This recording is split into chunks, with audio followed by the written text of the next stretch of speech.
वो parliamentary committees को सुनते ही लगता है यार क्या बोरिंग चीज़ पढ़ें, कमिटी पढ़ेंगे हम 6।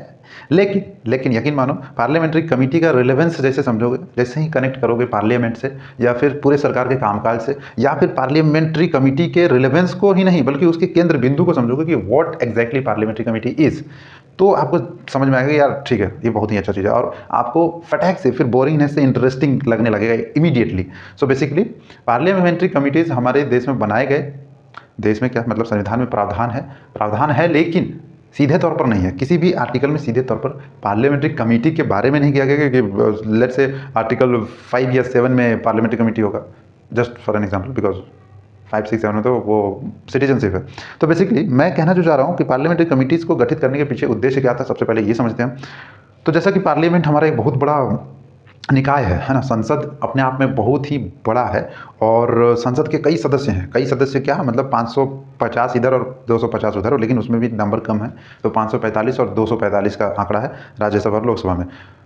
तो उनको कभी भी इतना एक्सपर्टीज़ नहीं हासिल होता कि वो किसी भी मामले पर अच्छे से निष्कर्ष निकाल सके। जैसा कि हम जानते हैं कि वो निहायत दर्जे के मतलब क्या ही शब्द इस्तेमाल किया जा सकता है उस तरह का, ठीक नल्ले इंसान होते हैं।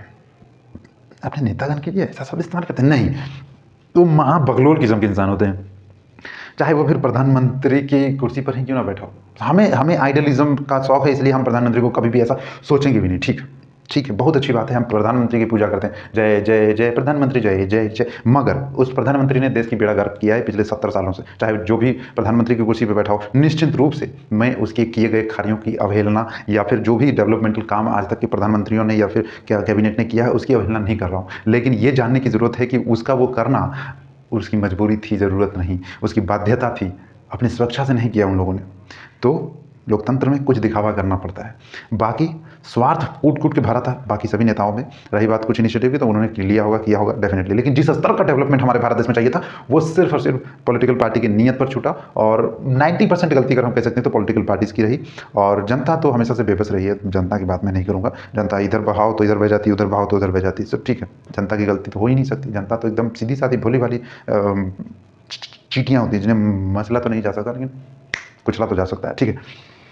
तो पार्लियामेंट्री कमेटीज़ का काम होता है कि संसद में कानून बनाना होता है ना, कानून बनाना होता है और भी दूसरे मैटर्स होते हैं जिस पर कि विशेषज्ञता से उस पर निष्कर्ष निकालना होता है। जैसे कि आप मान लीजिए घर बनाना चाहते हैं, तो घर बनाने के लिए आप क्या करेंगे, हम घर बनाना चाहते हैं, बोले यार ऐसे ऐसे ऐसे ऐसे ऐसे ऐसे ऐसे घर बना दो।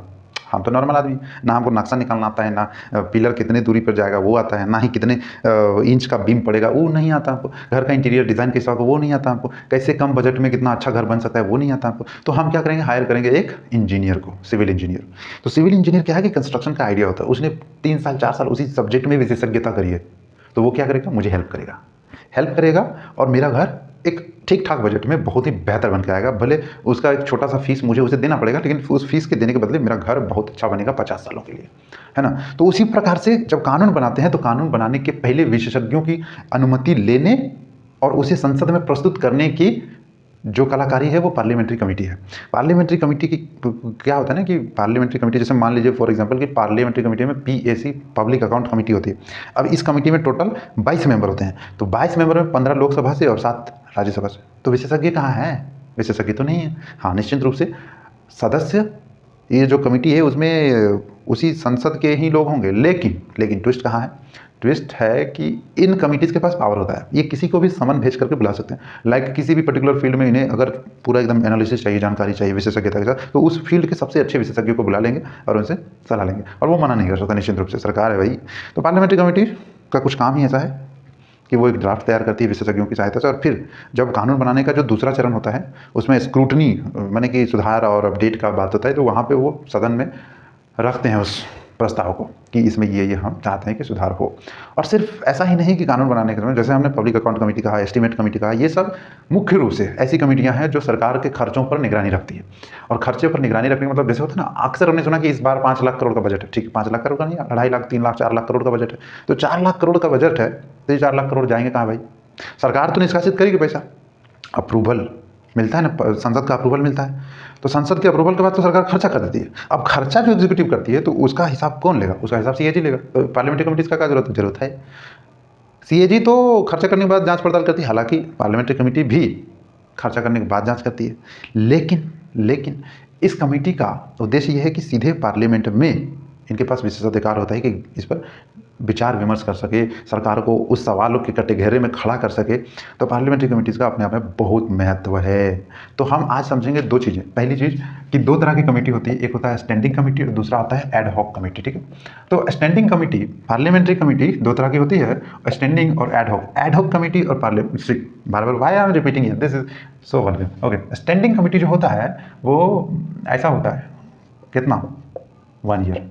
वाह, वंडरफुल डेफिनेशन। एक्चुअली देखिए, ये है कि हर साल, 1 साल में गठित की जाती है और ये कंटिन्यूअस है, ठीक है, निरंतर चलती है, कंटिन्यूअस। तो इसको हम परमानेंट भी कह सकते हैं कि स्टैंडिंग कमेटी परमानेंट है, स्थायी समितियां होती हैं। लेकिन एडहॉक जो है वो टेम्परेरी बेसिस पे बनाए जाते हैं, मतलब कोई एक खास विषय या पर्पस से बनाया जाता है और वो पर्पस खत्म, कमेटी का काम खत्म।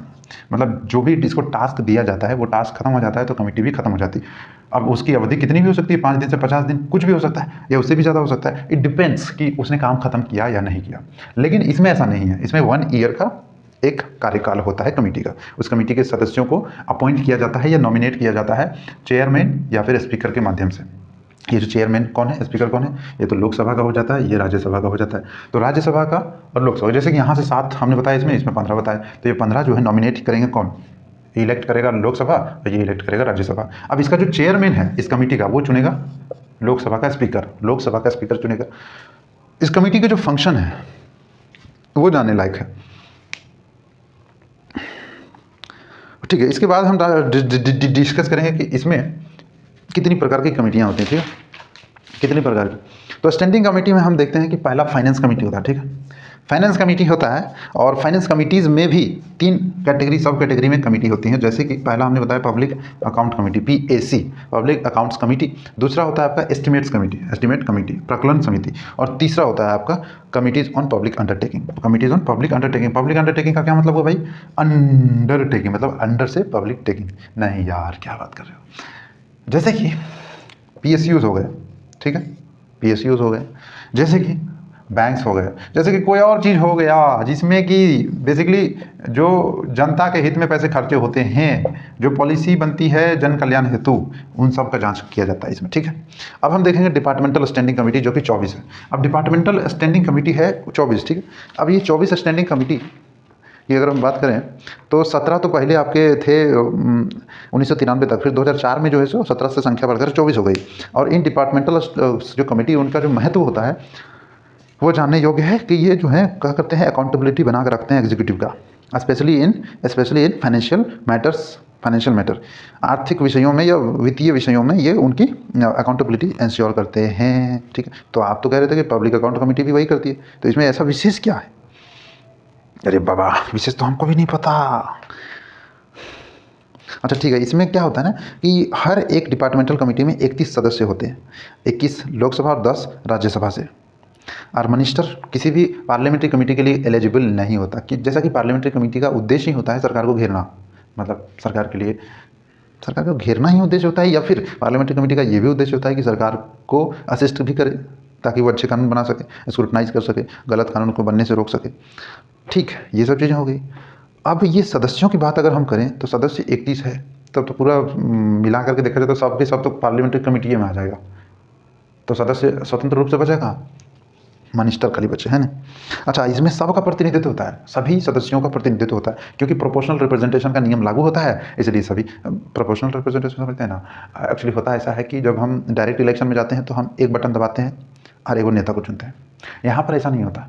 यहाँ पर प्रोपोर्शनल में क्या होता है ना कि एक नेता के लिए प्रेफरेंस में वोट डालते हैं आप एक नेता को खाली वोट नहीं डालते, आप एक साथ 2 या 3 या चारों नेता को वोटर डाल सकते हैं, और उसमें से फिर प्रेफरेंशियल वे में, मतलब जैसी भी हो, बेसिकली सबको वोट जाता है, और सबको वोट जाता है तो सब किसी न किसी अनुपात में चुन करके आते ही हैं।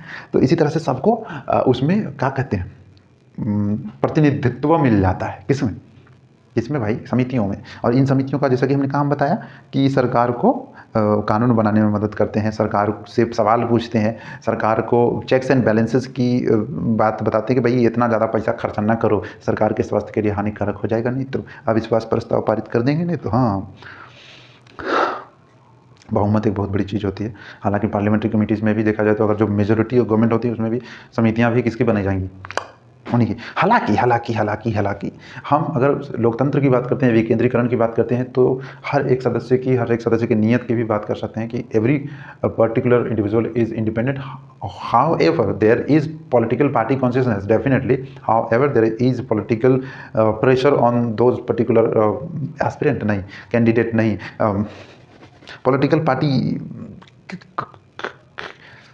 सदन में खड़े रहते ही बोलते क्या सदस्य मेंबर सब मेंबर लोग का क्या होता है ना कि पॉलिटिकल पार्टी के प्रति अपनी सत्यनिष्ठा बना के रखनी पड़ती है। क्यों? क्योंकि क्योंकि क्योंकि क्योंकि क्योंकि पॉलिटिकल पार्टीज कभी नहीं चाहती कि वो उनके बीच में विखंडन हो। और दूसरी बात ये भी कि सरकार में अस्थिरता पैदा ना हो, किसी लालच या भ्रष्टाचार के कारण अस्थिरता पैदा ना हो। तो जैसे कि राघव चड्ढा अभी महान काम करके बैठे हैं, और छोड़ो जाने दो यार, क्या बात करेंगे राघव चड्ढा।